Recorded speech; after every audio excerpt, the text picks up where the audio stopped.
I thought long and hard about how I wanted to start this video. Should I be funny? Should I take a more serious approach? But in the end, I decided to share a story. This is a story of a woodworker's worst nightmare. Welcome to Woodworking Therapy Sessions. If you've been woodworking for any length of time, you have encountered difficult clients. They come in with unrealistic expectations of what it should cost, or how quickly something can be built, or, as funny as it may sound, how the grain pattern should turn out. Now, for my last client, it was all three. For some reason, they were having a difficult time understanding that real wood is a natural and living product. No two pieces will ever be exactly the same, and that's the beauty of real wood. Now, as woodworkers, yes, there are things that we can do to increase the uniformity of a project. We can book match pieces, use veneer, sort through mountains of stock and try to select pieces that are similar. But even stock taken from the same tree can vary drastically in color, density, and grain pattern. And the more uniformity a client wants across a project, the higher the cost, as we must account for the additional material that will be needed and the increased labor hours utilized to, say, book match pieces. So where does this leave us as woodworkers?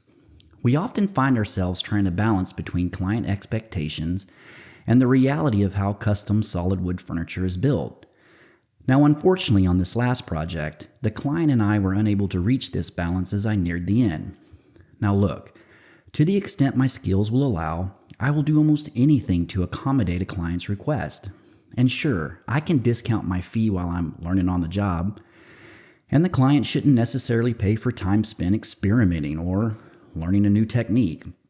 However, I refuse to do these things for absolutely free. And in the end, when push comes to shove, the client walked, which is well within their right no matter how upset it might make me. And the downside risk of this outcome is real. Things like damage to my reputation, my brand, monetary losses, and that constant question, could I or should I have done anything different? All these things plus 1,000 more were spinning around in my head for weeks following the client's decision to walk. Now, as far as monetary losses specifically, it wasn't as bad as it could have been. The way I structure my commission work is I collect 100% of my material costs before I start a project. So any losses are really related to my labor and the wear and tear on my tools, but it still stings. So pushing forward, the question became, what should I do with a desk that I'm 85% complete with?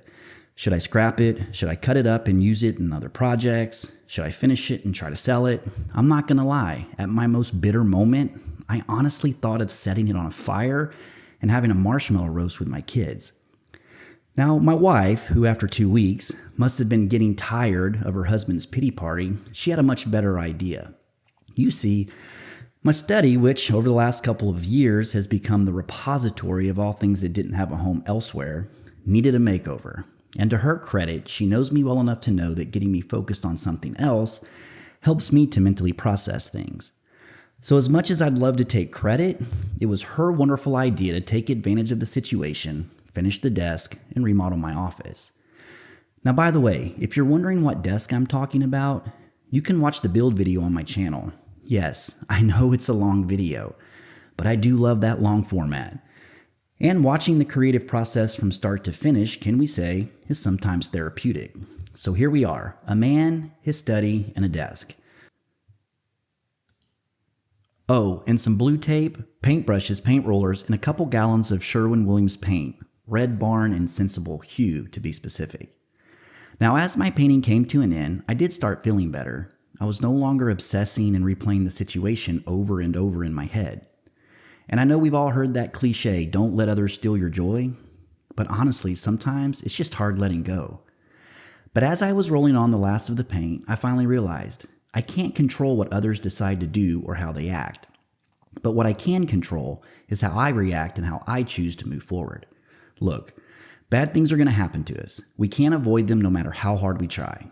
And some may say I could have avoided the whole situation by just bending to the client's every whim.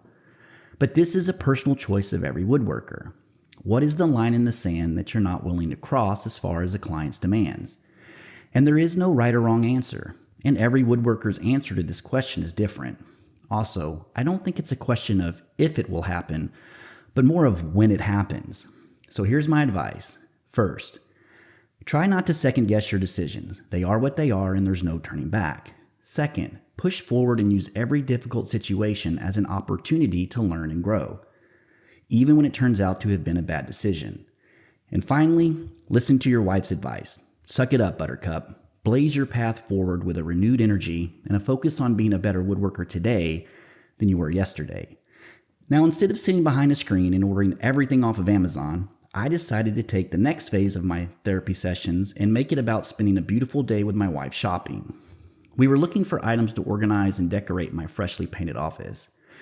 And yes, I love the convenience of Amazon as much as the next guy, but sometimes we just need to get out of our isolation boxes, breathe in some fresh air, eat some of our favorite foods, and connect to a living world.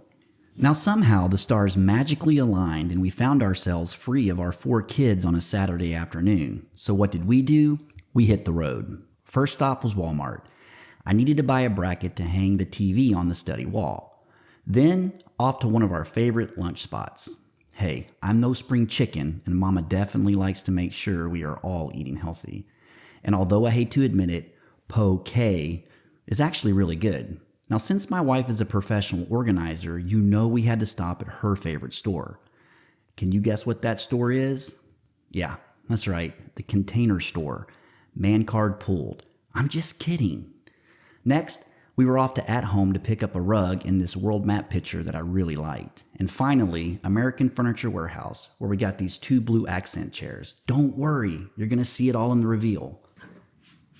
So I might be committing the ultimate woodworking sin, but instead of making floating shelves, I actually bought them off of Amazon, and they're very, very cheap. I'm not gonna lie, just kind of looking at it, they're not real wood, it's all faux wood, but I think where I landed was that given the cost of everything else that's going into this project and the fact that I've already had to eat cost on building the desk and having the customer walk away, I'm very budget conscious about how much we can spend on this. But secondly, and I think more importantly, I just don't want to build them. And I know that sounds weird for a woodworker not to want to build something out of wood, but I don't think it would just bring much enjoyment. I'd probably look at it more as I have to do it versus I want to do it. More of an obligation, and I don't know if that's what I want for this project. And so I'm going to give them a try. It doesn't mean I won't have to be going back and building them out of solid wood later, but I'm going to give it a try. And, when I do the woodworking, I really want to focus on things that I like to build versus having to feel like I have to build it, because then that takes the joy out of it. So anyway, we're going to give these a try, and we'll see what they look like and how they work. So hopefully this makes it a little bit easier, cheaper, and then I can focus on other things that I want to do. So anyway, let's get to it. Okay, so the first thing you're going to do is determine exactly where you want to place your shelves. So with some modeling software, which for me is SketchUp free, I determined the center lines, the height of my shelves, and the spacing that I wanted. Now, obviously, you don't have to use 3D modeling software. You can just old school it here if you want. But for me, it just makes the whole process easier by allowing me to spatially visualize everything. Now, once I had my measurements, I grabbed a roll of blue tape and I ran a strip right down my center line. Now, this doesn't have to be exact, it just has to be close. All those exact measurements will come later in the process. And at this point, Boss Lady decided to quote unquote assist, but I'm pretty sure she just wanted to make sure I didn't mess up. So pulling my tape measure from the ceiling, I measured down to determine where the top of my shelves were going to land. Now, for the shelves that I'm using, there's a 1/4 inch difference between the top of the shelf and the top of the mounting bracket. So with my straight edge, I measured down 1/4 of an inch from the top of my shelf, and I drew a reference line for the top of the shelf bracket. And then pulling from the window frame, I measured in to mark for the center of my bracket. Now, if you're a little confused, absolutely no worries. All this will make sense later when I'm installing the brackets. And then finally, I grabbed my level and I used it to make small final adjustments for the center lines of each shelf. The good news here, they were all really close, so no real adjustments were even needed. Now grabbing the bracket, I aligned the center hole of the bracket to the center line mark of my blue tape. Here you can see that the top line of my tape is the top of the shelf, but I'm placing the top of the bracket about 1/4 inch below that line, and then I mark it with my pencil. Then for some reason, I grab my center punch to mark the center of my pencil mark for the center of my bracket. How many times did I just say center? Anyway, now since I'm too lazy to go get my stud finder, oftentimes I just drive in a screw hoping for the best. Have you ever noticed that when you need to hit a stud, it's never there? It never happens. Now since there wasn't a stud, I used number 8 drywall anchors. These did not come with the shelves. Those pre-packaged ones are an absolute joke. Now go ahead and attach your bracket using the center anchor, but don't tighten it down all the way. Just tight enough so that you're able to pivot the bracket from side to side. Then you'll want to grab your level so that you can determine the locations of both your left and your right anchors. Once you have it all set, and this is the really important part, you want to be sure to mark it and then almost drop your center punch, completely mess up your alignment. Try to eyeball it back level, then realign everything properly using the level, but be sure to analyze your alignment, and then finally mark the other anchor location. Now once this is done, rotate the bracket either clockwise or counterclockwise. Okay, this is the part of the video where I tell you do what I say and not what I do. Once I had marked the location of my anchors, I then proceeded to completely remove the bracket. Don't do this. There's no reason to take the bracket off. Just keep the bracket in the rotated position and pre-drill your holes. Again, don't be a moron like me. Once you pre-drill your holes, go ahead and insert your final 2 anchors. I must admit, I was a little worried about the overall strength of the brackets and how well the anchors were going to hold. And honestly, I probably questioned the brackets way more than the anchors.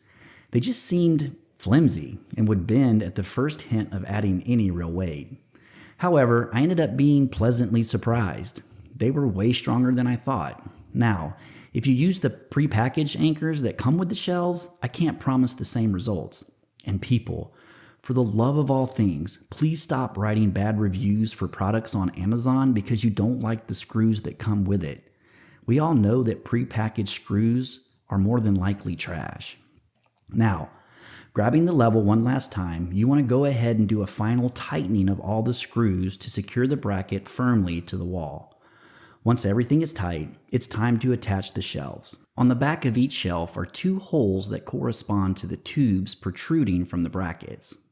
All you have to do is align these holes to the tubes and then slide the shelf on. In the words of Jason Hibbs, easy peasy lemon squeezy. Finally, you'll want to use the screws provided with the shelves to attach them to the brackets, and that's as easy as screwing them into the pre-drilled holes on the bottom. And that's it. Your super cheap Amazon floating shelves are installed. And better yet, we still have all of our fingers. No, wait. I still have to do this 7 more times? Nobody told me about doing this. And now, without further ado, the cheesy reveal. Make sure you pause the video so you can go get some popcorn. You guys ready?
Hey guys, I just want to thank you for watching the video. You know, one of the things that I wanted to do was show you that when you're dealt a bad hand in life, you know, try to make the best of it. And that's something I think we not only do as woodworkers, but we have to do in our real life. So I hope you enjoyed it. Love the study. Everything turned out great. The shelves worked out great too. I'm actually really happy with them. So at least at this point, I'm not planning on making any out of solid wood and hanging them. They're working great.